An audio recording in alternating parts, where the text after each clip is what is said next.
Baldness सिर्फ एक physical change नहीं है, ये आपकी पर्सनैलिटी, कॉन्फिडेंस और इवन ड्रेसिंग स्टाइल को भी इम्पैक्ट करता है, जिसके लिए आपको बार बार अपने बाल ठीक करने पड़ते थे। यही सब चैलेंजेस फेस कर रहे थे हमारे पेशेंट। मिरर में बार बार देखना, अपनी रिसीडेड हेयरलाइन को एनालाइज करना और इन सब चीजों से परेशान होकर पेशेंट ने हेयर ट्रांसप्लांट करवाने का डिसीजन लिया और अब उनके हेयर ट्रांसप्लांट को 7 महीने पूरे हो चुके हैं और इनिशियल लुक के कंपैरिजन में अब ट्रांसफॉर्मेशन विजिबल है। पेशेंट ने अपना 5 मंथ्स का एक्सपीरियंस भी शेयर किया, जिसे हम आगे वीडियो में देखेंगे। इस वीडियो में आपके काफी डाउट्स क्लियर हो जाएंगे, लाइक क्या बॉल्डनेस की वजह से कैप लगाना सही है, क्या लुक्स में कॉम्प्रोमाइज करना चाहिए, हेयर ट्रांसप्लांट अफोर्डेबल है या नहीं।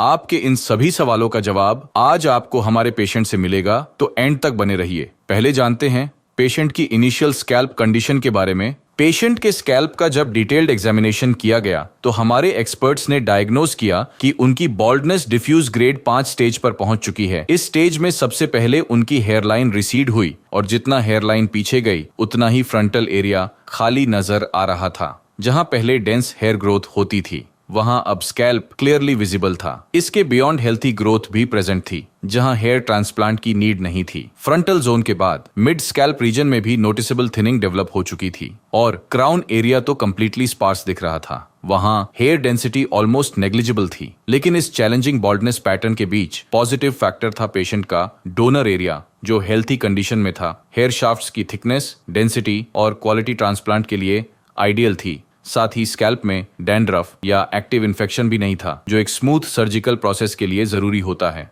स्कैल्प एनालिसिस के बाद हमारे एक्सपर्ट्स ने पेशेंट के एग्जिस्टिंग हेयर्स को ट्रिम किया, जिससे एरिया क्लियरली विजिबल हो। फिर केयरफुली कस्टमाइज्ड हेयरलाइन डिजाइन की गई। इसके बाद शुरू हुई पेशेंट की सर्जरी, जिसमें हमारे एक्सपर्ट्स ने हेयरलाइन जोन में सिंगल और थिन हेयर फॉलिकल्स को इरेगुलर पैटर्न में इम्प्लांट किया गया। फ्रंटल एरिया में मैक्सिमम डेंसिटी ऐड करने के लिए डबल और ट्रिपल हेयर फॉलिकल्स इम्प्लांट किए गए थे।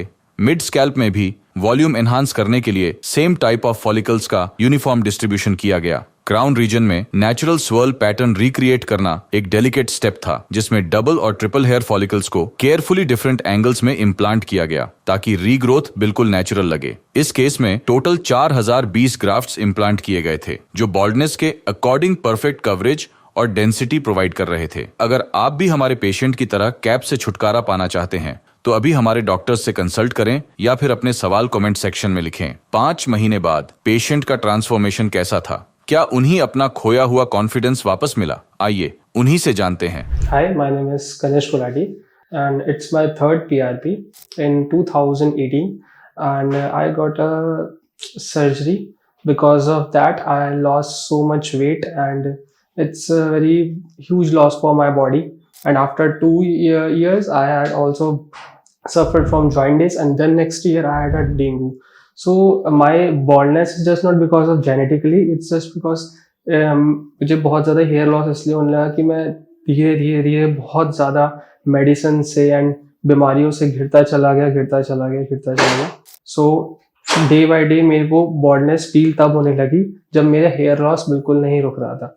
एंड मैंने बहुत रेमेडीज़ यूज़ की, जैसे लाइक मैंने मेरे काफ़ी ही मतलब क्लोज डॉक्टर हैं, मैंने उनसे ट्रीटमेंट लिया 1 साल तक। सब कुछ करने के बाद मेरे को ये चीज़ अब जाके पता लगी कि जो मेरे को मेजर हेयर लॉस हो रहा था, so the minoxidil was the solution, जो मैं बहुत ज़्यादा यूज़ कर रहा था और मेरे को नहीं पता था कि अल्कोहलिक मिनॉक्सिडिल सोल्यूशन मेरे हेयर के लिए ठीक नहीं है। मैं काफ़ी टाइम तक उसको 1 साल तक यूज़ करता रहा, वो भी एक बहुत बड़ा रीज़न था मेरे बॉल्डनेस का।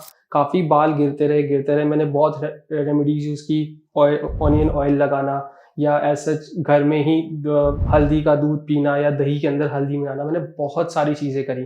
बट वही है कि ये सारी चीज़ें आयुर्वेदिक थी और ये समय लेती हैं और हमारी जो डेली लाइफस्टाइल होती है वो इतना टाइम नहीं दे पाते। बिकॉज मैं जॉब पर्सन, मेरे को सुबह उठना पड़ता है, अपनी शिफ्ट्स के लिए जाना पड़ता है। सैटरडे संडे ही 2 दिन होते हैं जिसमें हम ये सब कर रहे होते हैं और हमें रेस्ट भी करना होता है, तो ये सब पॉसिबल नहीं था।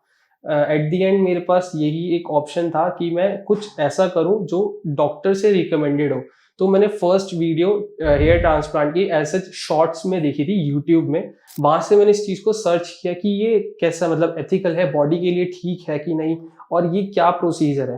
तो ये सब देखने के बाद मैंने सबसे ज़्यादा व्यूज़ QHT के देखे और मैंने 2 वीडियो सबसे ज़्यादा हाईलाइट्स देखी, जिसमें आपने बहुत बड़े CID इंस्पेक्टर को आप जानते हैं, दया, या फिर राजपाल यादव, बहुत अच्छे एक्टर्स हैं। इन दोनों की वीडियोस को देखने के बाद मैंने धीरे धीरे स्क्रॉल डाउन करता हुआ इनके पेज पे आया, मैंने सारी वीडियोस एक एक करके फॉलो करी कि कैसे इनका प्रोसीजर स्टार्ट होता है, कैसे खत्म होता है। फिर एट द एंड मैंने अक्टूबर 2 और 3 के आई गेस मैंने इनको कांटेक्ट किया। मैंने पूरा प्रोसीजर जाना कि कैसे ये स्टार्ट है, क्या इसकी फीस है, कब ये खत्म होगा, इनका कितना इसमें पार्ट होता है, कितनी ये गारंटी लेते हैं, मैंने सब कुछ जाना। एज अ मिडिल क्लास हर एक इंसान का जानने का ये पूरा होता है, हक होता है। तो मैंने एक स्टार्टिंग से लेके एंड तक पूरे प्रोसीजर को समझा 1 महीना। और ऐसा ही नहीं, मैंने अपनी दिल की तसल्ली के लिए मैंने अपने आसपास के एरिया में भी मैंने इस चीज़ को कंपेयर किया कि क्या ये चीज़ें हो रही हैं वो ठीक है कि नहीं। कुछ अपने फैमिली डॉक्टर्स ने पूछा। तो उसके बाद मेरी जो सर्जरी थी वो 3 जन को स्टार्ट हुई। मुझे 1.5 दिन की सर्जरी थी। हाफ डे मेरा स्टार्टिंग में 3 जन को ऐसा था कि मेरे बाल मतलब होल्स करने थे, पंचिंग करना था, तो आधा दिन उसमें चला गया। और नेक्स्ट डे मेरे को सुबह 7 बजे बुलाया गया और 7 बजे से लेके शाम के 5-6 बजे तक मैं ओटी में था। मैं जागा हुआ था। काफ़ी अच्छा इन्होंने केयर किया। बीच में हमें मील्स भी मुझे 2 दफ़ा प्रोवाइड किए गए। उस दौरान मेरे को ये भी बहुत अच्छे से पता लगा कि कितना अच्छा ट्रीटमेंट है। काफ़ी अच्छे डॉक्टर्स हैं। हर 15 मिनट में वो डॉक्टर्स मेरे को पूछ रहे थे कि एवरीथिंग इज़ ऑल राइट, कोई प्रॉब्लम तो नहीं है या फिर सर्जरी में कोई दिक्कत तो नहीं हो रही है। हर 1 घंटे में मेरे को एक मील प्रोवाइड किया गया। जब ये सारा प्रोसीजर हो रहा था तो मेरे को काफ़ी घबराहट थी, पेन था, but it's the part of a procedure. तो होता है ना कि मतलब आपको थोड़ा बहुत तो कुछ अब करने के लिए दर्द तो सहना पड़ेगा, तो ठीक है, वो एक प्रोसीजर का पार्ट था। बट उसमें मेरे को रिलैक्सेशन ये था कि हर वक्त मेरे आसपास एक नर्स या एक अटेंडेंट था जो मेरे को बता रहा था कि सर आपको परेशान होने की जरूरत नहीं है, जहाँ पे भी ऐसा लगे कि कुछ प्रॉब्लम है हम आपको पूरा सर्जरी को वहीं रोक देंगे। तो बहुत फ्रीक्वेंटली वो सारी चीजें हुई। एक चीज मुझे बहुत अच्छी लगी, स्टार्टिंग के 3 मंथ्स बहुत अच्छा फॉलोअप लिया गया, जो मैं अभी भी अप्रिशिएट रियलिटी करता हूँ कि फरवरी में जब मेरी फर्स्ट पीआरपी हुई, फरवरी से लेके अप्रैल तक मेरे को रोज रेगुलर कॉल्स आते थे कि सर आपकी पीआरपी हो गई है, आपका कैसा चल रहा है। रेगुलर फॉलोअप से मेरा मतलब ये भी है कि हर 2 हफ्ते में मेरे को अपने सर की फोटो खींच के भेजनी पड़ती थी कि हाँ अभी मेरा इतना है, अभी इतना है। फर्स्ट जब मेरा पीआरपी हो गई थी फरवरी में, तो उसमें भी पूरा एक मेडिकल प्रोसीजर होता है जिसमें वो मेडिसिन प्रोवाइड करते हैं, बताते हैं कब आपको किस टाइम तक मेडिसिन लेनी है, कब आपको लगाना है, कुछ चेंजेस तो नहीं आ रहे, कोई डैंड्रफ तो नहीं है। यहाँ पे मैंने स्टार्टिंग में एक चीज पॉइंट आउट की थी कि मिनॉक्सिडिल एक सोल्यूशन है जो मेरे को एल्कोहलिक स्टार्टिंग में भी बहुत ज्यादा प्रॉब्लम कर रहा था। मैंने फरवरी स्टार्टिंग में फर्स्ट पीआरपी में मैंने इस चीज को फिर से उठाया और बोला कि सर मैंने इस बार सर्जरी के लिए पेमेंट किया और मेरे को फिर वही इश्यूज आ रहे हैं। तो अच्छे से मेरी बात को सुना। मेरी एक वीडियो सेशन हुआ एक डॉक्टर के साथ, उन्होंने मेरी पूरी मेडिकल हिस्ट्री जानने के बाद प्लस ये जानने के बाद कि मेरे को क्या प्रिस्क्राइब किया गया है, उन्होंने पर्टिकुलरली इस चीज को पकड़ा और बोला कि आपको मिनॉक्सिडिल सॉल्यूशन अल्कोहलिक फ्री लगाना चाहिए। और वो दिन से लेके अब तक एक भी बार मेरे को डैंड्रफ नहीं है, कोई इचीनेस नहीं है। और वो मिनॉक्सिडिल सॉल्यूशन जो मैं अल्कोहलिक पिला रहा हूँ वो बहुत बेस्ट है। तो इन केस अगर आपको भी ऐसा लगता है कि आपको बहुत डैंड्रफ हो रही है तो आप डॉक्टर को भी ये चीज पूछ सकते हैं कि क्या मेरी बॉडी और मेरे हेड के लिए अल्कोहलिक सही है कि नहीं। और उसके बाद फिर मेरे को यही प्रोसीजर रहता था कि हर 45 डेज में मेरे को पीआरपी के लिए आना पड़ता था, जो कि बहुत कन्वीनियंट है। कुछ नहीं है, आपको एक कॉल करना है, ये आपकी फर्स्ट कॉल में आपको उठा लेंगे, इन केस बिजी है कॉल बैक कर देंगे। उसके बाद आपको बस अपना नाम बताना है, आपकी सर्जरी कब हुई है, और आपको ये पूछेंगे कि आपकी पीआरपी कब हुई है, कौन सी पीआरपी है। आपको ये डिटेल्स देनी है, आपकी वो फर्स्ट पीआरपी बुक कर देंगे और जिस दिन आपकी पीआरपी आपको चले जाना है और अपनी पीआरपी के लिए आ जाना है। पीआरपी कुछ बहुत बड़ा प्रोसीजर नहीं है। इसमें बेसिकली क्या है कि आप ही के बॉडी से एक यूनिट ब्लड लिया जाता है और उसमें से ना ब्लड काउंट्स को हटा के पीआरपी सोल्यूशन उसे तैयार किया जाता है आपके सर में इंजेक्ट करने के लिए। अगर आप बहुत लकी हैं तो ये ऑफर आपको भी मिल सकता है कि आपको 5 पीआरपी आपके सर्जरी की किट के अंदर अवेलेबल होगी। मैं बहुत लकी था, मुझे इस टाइम पे मिल गया था, लेकिन काफी ऑफर्स में अवेलेबल में ऐसी चीज नहीं थी। ये मेरी 3rd पीआरपी है और अभी मेरी 2 पीआरपी रह रही हैं और अभी टचवुड मेरा प्रोसीजर अब तक ठीक चल रहा है। लेकिन कुछ चीजों का आपको बहुत अच्छे से ध्यान करना होगा। जैसे मैं अल्कोहल और सिगरेट नहीं लेता, बट इस चीज का बिल्कुल ध्यान रखना कि आप बिल्कुल मत लेना, रिकमेंडेड नहीं होगा। डॉक्टर आपको बोलेंगे कि हाँ थोड़ा बहुत ले लो, बट अगर आपने इतना पैसा खर्च किया बट तो आपको नहीं लेना चाहिए, ये सब बेस्ट है। और डाइट पे थोड़ा ध्यान दीजिए, क्योंकि अब आप इतना पैसा लगाएंगे तो डाइट पे तो ध्यान देना पड़ेगा। इससे बेस्ट है फिर जिम विम ज्वाइन कीजिए, बट कुछ भी कीजिए डाइट कंट्रोल रखिए, क्योंकि आप भी जानते हैं कि आप एक वर्किंग पर्सन है और वर्किंग पर्सन के लिए इतना पैसा खर्च करके सब करने के बाद भी कुछ फायदा नहीं होगा। So there was a question raised by someone that कि जब मेरा हेयर फॉल स्टार्ट हो रहा था तो मैंने क्या चेंजेस फेस किए। सो बहुत कॉमन चीज हम फेस करते हैं, हम ना अच्छे से कपड़े ड्रेसअप नहीं कर पाते। क्यों? क्योंकि हम कैप पहनना शुरू कर देते हैं। हमारे में ना सबसे ज्यादा ये एक कमी आ जाती है कि हमें ना कैप पहनने की बहुत आदत हो जाती है, क्योंकि लगता है कैप ब्लैक कलर की है तो वो हर ड्रेस कोड के साथ चलेगी। इसमें क्या होता है, हम फॉर्मल्स नहीं पहन सकते, हम कोई भी बहुत एक अच्छा मतलब ट्रेडिशनल है वो नहीं पहन सकते, हम हमेशा कैप पहन के रखते हैं। लेकिन ये सबसे मेजर सेटबैक है कि आपको कैप कभी नहीं पहननी चाहिए। कैप पहनने से क्या होता है, हेयर्स को ऑक्सीजन नहीं मिलती, बहुत ज्यादा स्वेट आपके सर में सर के अंदर कलेक्ट हो जाता है, बहुत जल्दी आपके बाल खराब होने लगते हैं और जो रहे से बाल होते हैं वो भी डैमेज हो जाते हैं। तो मैंने भी ये गलती करी है, नो डाउट। मैं बहुत ज्यादा कैप पहनने लगा था, बट मेरे फादर मुझे इस चीज के लिए बहुत रिस्ट्रिक्ट करते हैं, क्योंकि वो एक फार्मासिस्ट है, वो एक डॉक्टर की फैमिली से बिलोंग करते हैं, तो उनको ये चीज पता थी। मैं बहुत ज्यादा डांट खाता था इस चीज के लिए कि कैप नहीं पहननी है, बट एवर दी केस, अच्छे नहीं दिख रहे हो नो डाउट, बट कैप नहीं पहननी है। तो मैं कहीं ना कहीं उस चीज को छुपा के पहन लेता था। बट मैं अपने एक्सपीरियंस से कहूंगा कि आपको कैप बिल्कुल नहीं पहननी है। ठीक है, बाल कम है, अपने ड्रेसिंग सेंस को थोड़ा चेंज करो, कॉन्फिडेंस कम रहता है तो कम थोड़ा लोगों से इंटरेक्ट करो या फिर शांत रहो, लेकिन कैप पहनना इज नॉट अ सॉल्यूशन। अगर आप कैप पहनोगे तो आपकी और बाल जो है वो डैमेज हो जाएंगे। लेकिन जब मैंने ये QHT में आया, मैंने अपना ट्रांसप्लांट वगैरह कराया, तो इसमें मेरे को काफी चेंजेस मिले। फर्स्ट एक क्वेश्चन और किसी ने पूछा था मेरे से कि कैसे मतलब आपको रीग्रोथ कितनी जल्दी हो जाती है, आपका जो बैक का जो एरिया होता है जहां से बालों को प्लग किया जाता है। सो मैं ये नहीं कहूंगा कि 1 महीने में ही जादू हो जाता है, इट टेक्स टाइम, बहुत स्लो प्रोसीजर है। क्योंकि होता क्या है, बहुत सिंपल सा इसका एक आंसर है कि आपके जो बैक में जो सर में जो होल्स होते हैं, वो एक होल के अंदर 4 बाल होते हैं। डॉक्टर क्या करता है, उन 4 में से सिर्फ एक बाल निकाल लेता है। तो जब वो एक बाल निकालता है तो कभी पता नहीं लगता, क्योंकि जब आपके हेयर ग्रोथ हो जाएंगे और नॉर्मल हेयर आ जाएंगे ना, तो उसमें कभी पता भी नहीं लगेगा कि आपकी पीछे से सर्जरी हुई है और एक बाल लिया गया है। तो मैं एग्जैक्ट डेट नहीं, टाइम नहीं बोल सकता, बट हाँ 1.5 महीना लगता है आपके बालों से जब जितनी नॉर्मल ग्रोथ हो जाती है, क्योंकि वो आपको अच्छे से बॉल्ड करते हैं पीछे से भी अपने प्लग निकालने के लिए। तो आपको भी पता होगा जब हम गंजे होते हैं तो 1-1.5 महीना हमारे नॉर्मल बालों को आने के लिए भी लगता है। तो 1.5 महीने के बाद जब आपके बैक के बाल आने लगेंगे तो आपको 1-2 चीजें बड़ी फेस करनी पड़ेगी। फर्स्ट, आपकी जो डेड स्किन होगी वो बहुत ज्यादा निकलेगी। आप अगर रब करोगे या हल्का सा भी हाथ लगाओगे तो आपको लगेगा कि यार कुछ हो रहा है, तो वो डेड स्किन है, जो डॉक्टर्स ने वहां से हेयर निकाले हैं वो बहुत ज्यादा गिरती है। तो जब वो गिरेगी, आपके बाल वापस आ रहे होंगे, तो एक रीग्रोथ हो रहा होगा आपकी हेयर्स का, प्लस आपकी स्किन का, नई स्किन का जो वहां पे आती है। तो उसके लिए बिल्कुल भी परेशान होने की जरूरत नहीं है। 1.5 महीने का प्रोसीजर है। जब आप अपनी फर्स्ट PRP करा लोगे फरवरी में, मान लीजिए आपने किसी भी, वैसे मैंने जनवरी में कराया था, मेरी फर्स्ट PRP फरवरी में हुई थी, तो फरवरी एंड तक यानी 25 या 28 फेब तक आपको लगेगा कि हाँ मेरे पीछे बाल आ रहे हैं, और आपको पता लगेगा कि हाँ पहले से काफी बाल आ चुके हैं, और एक नॉर्मल सा लगेगा भी नहीं कि आपको कि आपने पीछे से बाल निकाले हैं कुछ है। फ्रंटल की बात नहीं कर रहा हूँ, जहां पे आपने ट्रांसप्लांट करवाया उसमें टाइम लगता है, मेरे को भी लगेगा, अभी भी स्टिल मैं प्रोसीजर में हूँ। लेकिन जो बैक का एरिया होता है जहां से बाल निकाले जाते हैं वो कवर अप हो जाता है।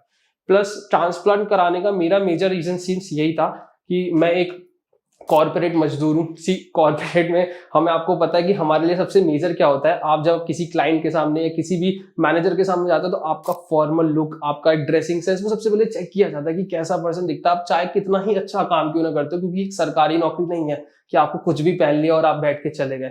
तो आपको जाना पड़ता है ऑफिस में और अच्छा सा ड्रेसअप होकर जाना पड़ता है। तो मेरे लिए थोड़ा सा मेजर फॉल बैक था कि मैं कभी भी तो ऑफिस में कैप नहीं पहन सकता था, और मेरे को कहीं ना कहीं लैक ऑफ कॉन्फिडेंस रहता था जब मैं अपनी क्लाइंट के साथ मीटिंग करता था या मेरी कुछ प्रेजेंटेशंस वगैरह होती थी। तो मेरे को थोड़ा बहुत रहता था माइंड में कि मेरे को मतलब ठीक लग रहा हूँ ना, कोई प्रॉब्लम तो नहीं है, बार बार मैं अपना मिरर में देख रहा हूँ। ये एक ह्यूमन नेचर है, ये सबके साथ होता है। मतलब कहीं ना कहीं हमारे दिमाग में लगता है कि हम अच्छे दिख रहे हैं, हम कितने ही बहुत अच्छे क्यों ना हो किसी भी चीज में, पढ़ाई में या फिर किसी भी प्रोफेशन में, लेकिन हमें लुक वाइज हमेशा जज किया जाता है। तो ये चीज हमेशा हमारे माइंड में रहती है कि यार ठीक लग रहा हूं ना। तो इस वजह से मैंने ये चीज चूज करी, क्योंकि मेरा भी यही प्रॉब्लम था कि मेरे को कहीं ना फेस करने में प्रॉब्लम हो रही थी।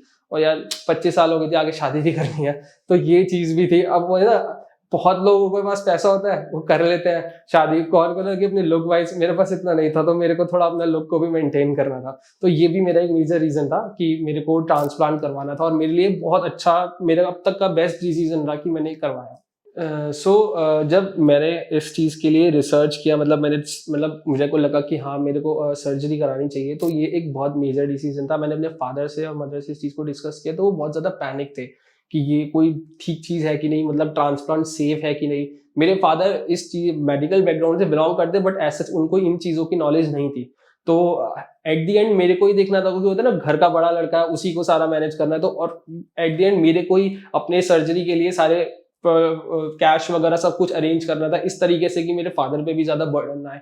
तो मेरे को 1 महीना लगा और मेरी रिसर्च कुछ इस तरीके से स्टार्ट हुई कि मैंने पहला जो क्लिनिक देखा था, वो मैंने एड देखा था, वो मैंने गुड़गांव में एक क्लिनिक है, I don't know the name, ऐसा नहीं है कि मैं रिवील नहीं करना चाहता, जस्ट मेरे को नाम ही नहीं पता। मैंने उनका एक एड देखा था और वहां पे वहां पे भी मैंने एक सेलिब्रिटी का ही एक वो शॉर्ट्स में वीडियोस में यूट्यूब में वीडियो देखी थी शॉर्ट्स के अंदर। तो वो बता रहे थे कि क्या प्रोसीजर होता है, कैसा होता है। तो मैं उस चीज को फिर यूट्यूब पे देखने लगा कि क्या ये सही है कि नहीं। तो मेरे को एक टर्की करके कंट्री है, उसके बारे में पता लगा यूट्यूब पे कि वो बहुत फेमस है इस चीज के लिए, ट्रांसप्लांट के लिए। लोग ज्यादातर ट्रांसप्लांट वहां से कराते हैं। तो फिर मैंने ट्रांसप्लांट के बारे में गूगल से बहुत अच्छे से पढ़ा कि मतलब क्या प्रोसीजर है, कि ये रियल है कि नहीं, मतलब हमारे असली बाल होते हैं। बिल्कुल मेरे को भी स्टार्टिंग में लगता था कि वो एक मतलब नकली बाल लगाते हैं, वो असली नहीं होते। और फिर मेरे को ऑनगोइंग प्रोसेस में ये भी नहीं पता था, मेरे को लगता था कि जहां से बाल लगाए हैं निकाले हैं वहां से वापस आ जाएंगे। बट आगे जाके जब मैंने QHT को यहाँ पे विजिट किया तो डॉक्टर ने मुझे एक्सप्लेन किया जो बाल हमने निकाल लिया वो वापस नहीं आएगा, वहां पे रीग्रोथ नहीं होगी, बट वो एरिया कवर हो जाएगा। तो ये चीज भी मुझे नहीं पता थी। तो अपनी इस रिसर्च में मेरा फर्स्ट एक्सपीरियंस वो गूगल पे सर्च करना टर्की के बारे में कि वो बहुत फेमस है सिर्फ पर्टिकुलर इस कंट्री के लिए, कि वहाँ ट्रांसप्लांट बहुत ज़्यादा होते हैं वो। फिर मैंने दिल्ली और गुड़गांव में कुछ क्लिनिक्स देखे। फिर उन दोनों को कंपेयर करने में QHT में मेरे को 2-3 चीज़ें ऐसी लगी जो मुझे उनसे बेटर लगी। वो ये थी कि फर्स्ट मेरे को ये थोड़ा कॉस्ट इफेक्टिव लग रहा था एज कम्पेयर टू उनके वो, और जो फैसिलिटीज थी। मैंने बोला ना, तो अब मैं मिडिल क्लास हूँ, मैं हमेशा वही सोचूंगा जो मेरे लिए बेस्ट होगा और मेरे को कम पैसों में ज्यादा चीजें मिलेंगी। तो QHT में मेरे को 5 PRPs थी, फॉलोअप्स थे। मैंने उनसे बात करी, मैंने उनका पूरा प्रोसीजर जाना कि वो कैसे करते हैं, फिर मैंने उनको QHT से कंपेयर करा। तो मेरे को 1-2 चीजें जो बेस्ट लगी, फर्स्ट PRP, सेकंड हर रोज फॉलोअप। व्हाट्सएप पे आपको अपनी वीडियोस डालनी है, फोटोज डालनी है, और हर 1-2 हफ्ते में आपको कॉल करेंगे, एक रिमाइंडर के लिए मैसेज जाएगा कि आपका PRP आ गया। तो ये उनका पूरा सपोर्ट सिस्टम उनका पूरा तैयार था। उनका एक BPO जिसे कहते हैं कि हर वक्त कॉल करना, हर चीज के लिए अपडेट करना, ये चीज उनकी पूरी रेडी थी पहले से। तो ये मेरे को बहुत अच्छा लगा। फिर मैंने बताया था स्टार्टिंग में आपको कि मैंने कुछ सेलिब्रिटीज की वीडियो देखी, जैसे राजपाल यादव और दया। तो मुझे पता लगा कि वो भी यहाँ पर ऑलरेडी आ चुके हैं, कि मेरे लिए थोड़ा नियर पड़ता है, मतलब आसपास मेरे कुछ रिलेटिव्स भी रहते हैं कि अगर मैं यहाँ आ रहा हूँ तो मैं उनके पास विजिट कर सकता हूँ। तो ये सारे फैक्टर्स को मैंने ध्यान में रखते हुए मैंने इस चीज़ को फोकस किया कि मेरे को QHT चूज करना चाहिए। One of more questions I got from someone कि क्या मतलब आपको क्या डिफरेंट लगता है उनकी टेक्नोलॉजी और टेक्निक्स में एज कम्पेयर टू आपने QHT यूज़ किया। तो ये बड़ा, मैं इस चीज़ को बहुत not briefly but I will give a good answer about this so that you can decide what clinic you should use. तो इसमें मैं आपको सबसे बहुत मेजर चीज़ बताना चाहूँगा, आप QHT यूज़ करें या whatever clinic you use, after surgery there is a bandage जो आपके फोरहेड पे लगाई जाती है। ऑलवेज रिमेंबर कि उस बैंडेज को नहीं हटाना चाहिए until and unless you get a call from a doctor और from a support।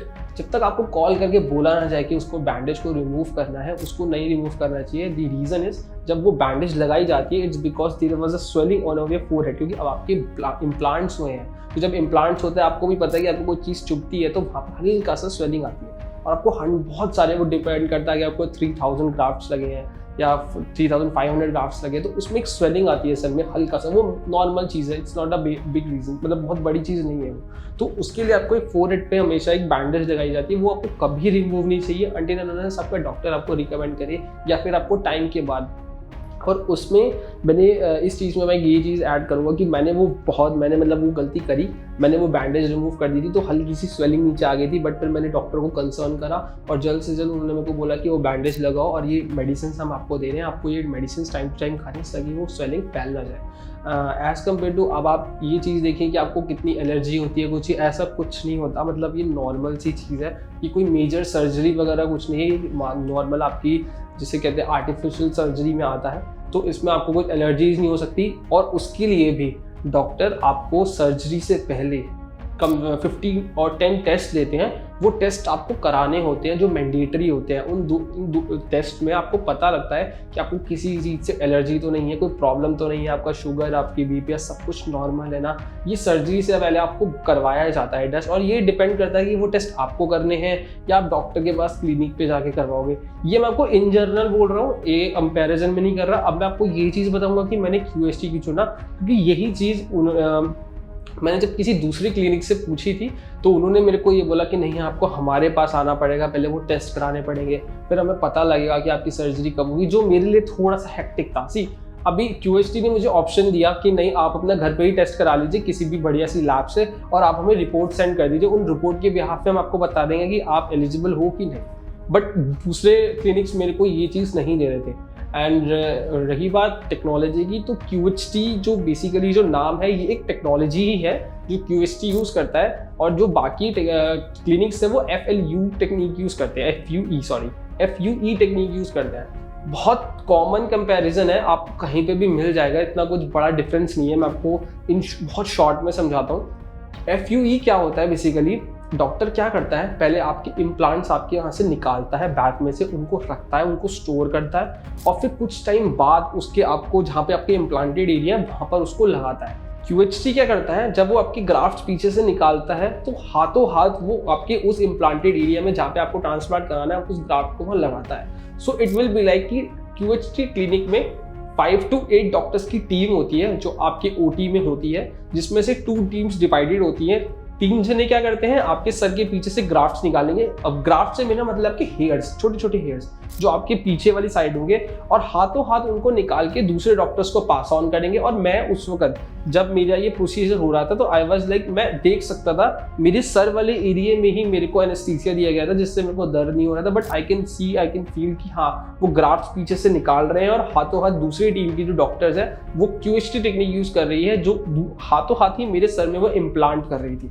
बट बाकी क्लिनिक्स जो है, ऐसा नहीं है कि वो खराब है, बट वो FUE में यूज करते। इसमें डिफरेंस क्या आ जाता है कि जब आपके सर में से कोई ऑर्गन या कुछ चीज निकाला जाता है ना, तो उसकी लाइफ एक्सपेक्टेंसी होती है वो बहुत शॉर्ट होती चली जाती है। अब आप कुछ भी एग्जांपल ले सकते हैं, किडनी, हार्ट, कुछ भी हो, जब आपकी बॉडी में से निकाला जाता है उसका एक टाइम पीरियड होता है, एक टेम्परेचर होता है। और हेयर एक बहुत ज्यादा माइन्यूट चीज है जो आपके सर में से निकाली जाती है, तो उसको हाथों हाथ लगाना चाहिए, क्योंकि जितना वो बाहर बॉडी के रहेगा उसकी लाइफ और उसका जो मतलब एक वो जिसे मैं ये कह सकता हूँ कि उसकी जो लाइफ लॉन्ग है, जो आपके सर में लगने की वो चीज़ है, मतलब जिस चीज़ के लिए आप करा रहे हो, फायदा नहीं देगा। मतलब आप बाल एक बार पीछे आपने ग्राफ्ट निकाल लिया, आपने उसको स्टोर करके रख दिया कि हम उसको बाद में लगाएंगे, और बाद में वो डैमेज हो गया या फिर वो अपनी फुल एक्सपेक्टेंसी पे नहीं पहुंच पाया और फिर भी वो इम्प्लांट हुआ, तो वही चीज़ है ना, आपने बहुत ज़्यादा पे भी किया और फिर भी आपको फुल रिजल्ट नहीं मिला।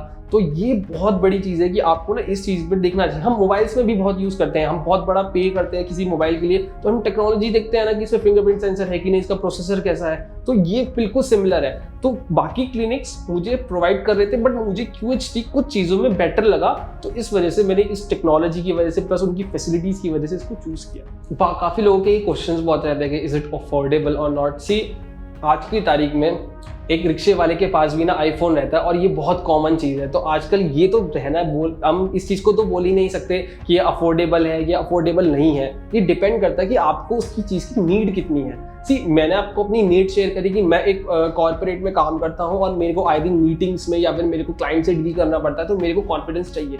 या फिर किसी भी ऐसे पर्सन को जिसकी शादी होने वाली है, उसको चाहिए कि हाँ भाई, मैं वो चीज़ फेस नहीं कर सकता।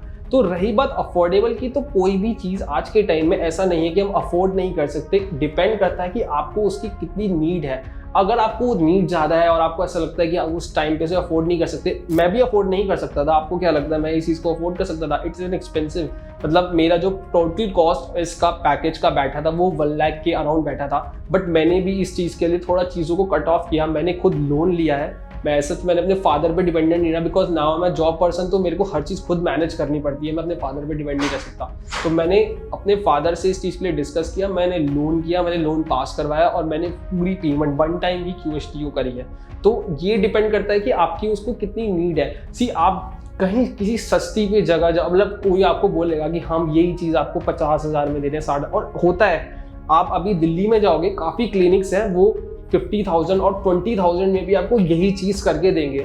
तो फर्क तो पड़ जाता है ना कि 60,000 का फोन और 20,000 का फोन है, चाहे सेम कंपनी हो, आप खुद भी फर्क करते हो। मतलब लोग बाग इतनी से कहते हैं कि 50,000 का आईफोन 13 है और फिर भी उनको कोई यूज नहीं है आईफोन 15 का, बस एक डायमेनिक की वजह से कि हाँ उसका AI चिप बहुत अच्छा होगा, फिर भी पैसे खर्च करते हैं। तो जब आप एक फोन जैसी चीज पे या किसी भी ऐसी चीज पे जो आगे आपकी यूज नहीं आने वाली, उस पर इतना मेजर खर्च कर सकते हो, तो क्यों नहीं अपने बालों पे, जो कि आपको लाइफ लॉन्ग आपका साथ देने वाले हैं और आपको अच्छा दिखाने वाले हैं। ऐसा तो है नहीं कि वो आगे जाके टूट जाएंगे, क्योंकि ये आपके नॉर्मल और नेचुरल हेयर है। मतलब एक बार आपकी रीग्रोथ हो गई, अच्छे से नॉर्मल हो गया प्रोसीजर, 1 साल बीत गया, तो आप कभी भी फिर से गंजे हो सकते हो। जो भी आपको लुक क्रिएट करना है वो आप कर सकते हो। तो अफोर्डेबल में मैं फिर से यही बोलूंगा, ये डिपेंड करता है आपकी नीड पे। QHT आपको अफोर्डेबल इसलिए क्योंकि वो आपको प्रॉमिस करता है कि जो वो रिजल्ट दे रहा है ना वो आपको दिखेगा। आप खुद देख सकते हैं अभी मेरे बाल, मैं आपको पुरानी, इस वीडियो के दौरान आपको पुरानी फोटोज में दिखाई देंगी जिसमें मेरे बाल यहाँ पे बहुत ज़्यादा कम थे, प्लस मेरे बैक में बहुत ज़्यादा कम थे, सिर्फ इस वजह से क्योंकि मैं बहुत ज़्यादा बीमार हो चुका था एक टाइम पे और मेरे को इतनी मेडिसिन लेनी पड़ती थी कि मेरे साइड इफेक्ट्स मेरे बालों पे पड़ा। लेकिन अभी आप देख सकते हैं मेरी डेंसिटी कम है, क्योंकि स्टिल मैं अभी प्रोसीजर में हूँ। मेरे को अब ये बोला गया कि अराउंड अक्टूबर और नवंबर, जब इस ईयर के अक्टूबर नवंबर में मेरे बालों की डेंसिटी बहुत अच्छी हो जाएगी, और मेरे को लगता भी है हो जाएगी, क्योंकि अब तक जो मैंने ग्रोथ देखी है वो मेरे को बहुत अच्छा लगा। और प्रॉमिस करता, मतलब इसलिए कि मेरे को रिजल्ट्स दिखे हैं। मैंने डैंड्रफ बिल्कुल भी नहीं है। मैंने अब तक देखा कि मेरे को पहले बहुत डैंड्रफ रहती थी और मेरे को अभी बिल्कुल भी डैंड्रफ नहीं है। तो अफोर्डेबल के टाइम पे हाँ ये बहुत अफोर्डेबल चीज़ है, क्योंकि आपको रिजल्ट प्रोवाइड कर रही है। अब आपको कोई चीज़ रिजल्ट दे रही है ना, तो आपको ये नहीं देखना चाहिए वो 10 रुपये महंगी है 10 रुपये सस्ती है। एंड एट लास्ट मैं इस चीज़ को ऐसे क्लोज करूँगा कि मेरी जर्नी अब तक देखो, इसमें मैं आपको क्या ही बोलूँ कि हर चीज़ की एक पार्ट होता है, जर्नी होती है। मेरे को बहुत अच्छा रहा, मेरे को पता लगा कि कैसे एक नया एक्सपीरियंस रहा कि हाँ ट्रांसप्लांट भी एक ऐसी कोई चीज़ है जो बालों को लग सकती है। मेरे को पहले नहीं पता था कि मतलब ट्रांसप्लांट भी हो सकता है, पीछे के बाल ऊपर लगाए जा सकते हैं, ये सब तो एक नया एक्सपीरियंस था जो कि अगर आपको ज़रूरत है तो आपको ज़रूर करना चाहिए। और अब तक का मेरे को स्टार्टिंग में मेरे को पेन हुआ, मैं हर एक चीज़ शेयर करूंगा, ये कोई वीडियो नहीं है कि जिसमें आपको बता रहा हूँ कि QHT बहुत बेस्ट है, ये मेरा एक्सपीरियंस रहा है अब तक का, वो शेयर कर रहा हूँ। तो मेरे को ऐसा टाइम भी था मार्च और अप्रैल में जहाँ पे आपको बहुत ज़्यादा हेयर फॉल हुआ। हेयर फॉल इसलिए कि आपको लगेगा कि आपने ट्रांसप्लांट कराया और आपको कुछ पता भी नहीं लग रहा, बहुत हेयर फॉल होता है और आप बहुत ज़्यादा पैनिक हो जाते हो। मैं भी पैनिक हुआ था, बट मेरे को बहुत अच्छे से इनके जो सपोर्ट है उन्होंने मेरे को कॉल करके बताया, सर आप बिल्कुल भी डिस्टर्ब मत होइए, बिल्कुल भी स्ट्रेस मत लीजिए। ये चीज़ मैं आपसे भी शेयर करूँगा कि कभी भी ट्रांसप्लांट कराने के बाद स्ट्रेस नहीं लेना चाहिए अपनी लाइफ में। ठीक है आप एक कोई भी जॉब करते हो उसमें काम होता है, बट स्ट्रेस मत लो, क्योंकि कोई फायदा नहीं है। थोड़ा बहुत स्ट्रेस ठीक है, लेकिन अब ज़्यादा स्ट्रेस लोगे ये सोच के कि मेरे बाल टूट रहे हैं या ट्रांसप्लांट करा पैसों में आग लग गई, कुछ नहीं भाई। अब लगा लिया ना तो प्रोसीजर का वेट करो, धीरे धीरे ही होता है। एक दिन में भी बाल नहीं गायब हुए थे आपके। आपका जो प्रोसीजर था बाल टूटने का, कम से कम 1 साल का प्रोसीजर था। 1 साल के अंदर आप गंजे हुए थे, तो वापस आने के लिए भी तो कम से कम उसको 1 साल दो। तो धीरे धीरे ही मेरे को रिजल्ट मिला, अफोर्डेबल भी लगा मेरे को, क्योंकि रिजल्ट कमिटमेंट था इनका। प्लस अब तक मेरे को सिर्फ 2 महीने ऐसे थे, मार्च एंड अप्रैल, क्योंकि इस ईयर की स्टार्टिंग में मैंने करवाया था, तो मेरे को मार्च और अप्रैल में ऐसा लगा कि काफ़ी हेयर लॉस हो रहा है, कुछ प्रॉब्लम्स आ रही है, मैं चीज़ें मैनेज नहीं कर पा रहा। कभी कभी ऐसा होता था मैं ऑफिस की वजह से अपनी टाइम पे दवाई खाना भूल जाता था, आगे पीछे हो जाता था। ऐसा कुछ नहीं है, एक दिन भूल गए या स्किप हो गया कोई नहीं, ऐसा कुछ मेजर नहीं है। बट आप अपनी दवाई खा रहे हो, आपकी लाइफ में कंसिस्टेंसी है मेडिसिन लेने की और लगाने की। प्लस आपको सबसे मेजर चीज़ जो मैं आपको सबको बोलूँगा, डाइट को थोड़ा कंट्रोल करना। मतलब आप बाहर का थोड़ा स्पाइसी मत खाओ, अवॉइड करो तो ज़्यादा बेटर है, क्योंकि जो ऑयली फूड होता है ना वो सबसे ज़्यादा आपका कोलेस्ट्रॉल बढ़ाता है और आपके हेयर लॉस में प्रॉब्लम करता है। अभी आपने ट्रांसप्लांट कराया तो डॉक्टर्स जाने से पहले, जब आप यहाँ से जाते हो, आप जब आते हो तो आपसे एक फॉर्म फिल कराते हैं, पूछते हैं कि आप सिगरेट, अल्कोहल या फिर आपकी डाइट कैसी है, और वो आपको यही रिकमेंड करते हैं। और मैं भी ये करूँगा कि डाइट मैं बहुत खाता हूँ। मैं पंजाबी हूँ और हमारे घर में हर वीकेंड पे बटर चिकन, बाहर का कुछ ना कुछ चलता रहता है। तो एट द एंड में मैंने बहुत कंट्रोल किया है, सिर्फ इसलिए क्योंकि मैंने ट्रांसप्लांट की तरफ अपना एक कदम बढ़ाया, ये जानने के लिए कि मुझे अपने बाल चाहिए। आप भी जिम जाते हो, फोकस करते हो, हर महीने पैसे देते हो ना, तो फिर जब वो डाइट कंट्रोल करने के लिए जिम जाने के लिए हाँ क्यों नहीं। और बहुत ज़्यादा नहीं करना, ऐसा नहीं कह रहा हूँ कि आपको छोड़ देना है, हफ्ते 2 हफ्ते में एक बार चलेगा, लेकिन हाँ थोड़ा कंट्रोल करो, घर के खाने पे ज़्यादा फोकस करो। ऐसा कुछ हेल्दी नहीं खाना, बस नॉर्मल रखनी है डाइट को, कि आपके बालों पे उस चीज़ का कोई इफेक्ट ना पड़े। तो अब तक मेरा तो यही रहा कि मैंने काफ़ी बाहर का कम खाना शुरू कर दिया, जबकि मैं बाहर रहता हूँ। मैंने बहुत कम खाना शुरू कर दिया, घर में ही मैंने मेड लगा रखी है, मैंने फ्लैट पे, और वही मेरे को घर का खाना बना के देती है। नहीं तो मेरा आए दिन ब्लिंकिट, ज़ोमैटो यही चलता था, बट मैंने उस चीज़ को काफ़ी रोका और मेरे को उससे काफ़ी प्रॉमिसिंग रिजल्ट्स मिले हैं। होप आपको मेरी ये वीडियो काफ़ी हेल्पफुल लगी होगी और आपको इस जर्नी को स्टार्ट करने के लिए आपको मदद करेगी। मैं बहुत ही जल्दी आपको एक नेक्स्ट वीडियो के साथ मिलूंगा जिसमें आपको मैं बताऊंगा कि मेरे अब तक का ग्रोथ क्या रहा, मैंने अब से लेकर नेक्स्ट PRP तक। अब मेरी नेक्स्ट PRP अराउंड जुलाई के एंड में होगी, तो जुलाई एंड में आपको मिलते हैं और मैं आपको बताता हूँ कि मेरा क्या। होप सो पेशेंट ने आपके माइंड में आ रहे सभी सवालों का जवाब दे दिया है। ये था उनका 5 महीने का एक्सपीरियंस। लेकिन शुरुआती महीनों में उनका स्कैल्प कैसा था, आइए जानते हैं। हेयर ट्रांसप्लांट के 1 मंथ बाद पेशेंट ने अपने फर्स्ट फॉलोअप के लिए क्लिनिक विजिट किया था, जहां हमारे एक्सपर्ट्स ने उनका डिटेल्ड स्कैल्प असेसमेंट किया। एग्जामिनेशन में स्कैल्प पर हल्की सी रेडनेस देखी गई, जो एक कंप्लीटली नॉर्मल हीलिंग रिस्पॉन्स है और टाइम के साथ नेचुरली फेड हो जाती है। इस स्टेज पर पेशेंट का शेडिंग फेज भी शुरू हो चुका था, जिसमें लगभग 20% ट्रांसप्लांटेड फॉलिकल्स टेम्पोररी शेड हो गए थे, जो हेयर ग्रोथ साइकिल का एक पार्ट है। इस फॉलोअप विजिट में पेशेंट ने अपनी first PRP platelet rich plasma therapy भी ली, जो ट्रांसप्लांटेड और एग्जिस्टिंग फॉलिकल्स को स्टिमुलेट करके रीग्रोथ को एक्सेलरेट करती है। डोनर एरिया जहां से ग्राफ्ट्स एक्सट्रैक्ट किए गए थे पूरी तरह हील हो चुका था और स्किन टेक्सचर वापस नॉर्मल कंडीशन में आ गया था। Overall first month results expected healing pattern के अकॉर्डिंग थे, जो अपकमिंग मंथ्स में हेल्थी हेयर ग्रोथ के लिए एक स्ट्रॉन्ग फाउंडेशन क्रिएट करते हैं। नेक्स्ट फॉलोअप के लिए पेशेंट ने 3 मंथ्स के बाद क्लिनिक विजिट किया था। इस ड्यूरेशन में शेडिंग फेज कंप्लीट हो चुका था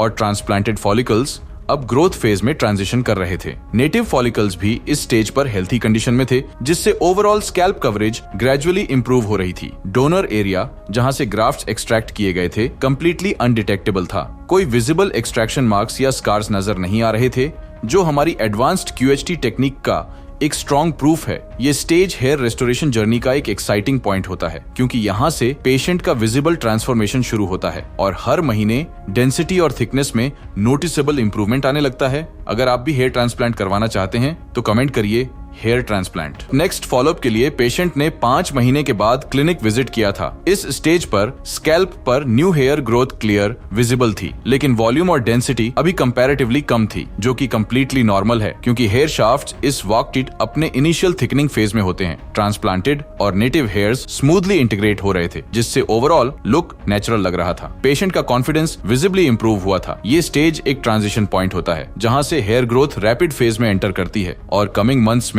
डेंसिटी, टेक्सचर और ओवरऑल कवरेज में ड्रामेटिक इंप्रूवमेंट आता है। अगले फॉलोअप के लिए पेशेंट ने 7 महीने के बाद क्लिनिक विजिट किया था। इस विजिट पर उनके स्कैल्प पर म्यूर और voluminous hair growth clearly visible थी, जो ओवरऑल पर्सनैलिटी को एक फ्रेश और यूथफुल अपील दे रही थी। हेयरलाइन वेल डिफाइंड नजर आ रही थी और ब्यूटीफुली पेशेंट के फेशियल फीचर्स को फ्रेम कर रही थी, जिससे उनका अपीयरेंस नेचुरल और बैलेंस्ड लग रहा था। फ्रंटल एरिया में डेंस कवरेज अचीव हो चुकी थी, जहां पहले नोटिसेबल बॉल्ड पैचेस थे, क्योंकि ट्रांसप्लांटेड और नेटिव हेयर्स परफेक्टली इंटीग्रेट हो चुके थे। रंग, टेक्सचर और दिशा में कोई स्पष्ट अंतर नहीं था और इनिशियल अपीयरेंस के कंपैरिजन में अब पेशेंट कॉन्फिडेंट और यूथफुल नजर आ रहे थे। यह अभी सिर्फ 7 महीने की प्रोग्रेस थी। हम आगे भी पेशेंट के रिजल्ट्स आपके साथ शेयर करते रहेंगे, लेकिन अगर आप भी बॉल्डनेस से परेशान हैं, तो आज ही हमारे एक्सपर्ट्स के साथ कंसल्टेशन बुक करें। अगर वीडियो अच्छा लगा हो तो वीडियो को लाइक करें, शेयर करें और ऐसी ही और जर्नीज देखने के लिए हमारे चैनल को सब्सक्राइब करना ना भूलें।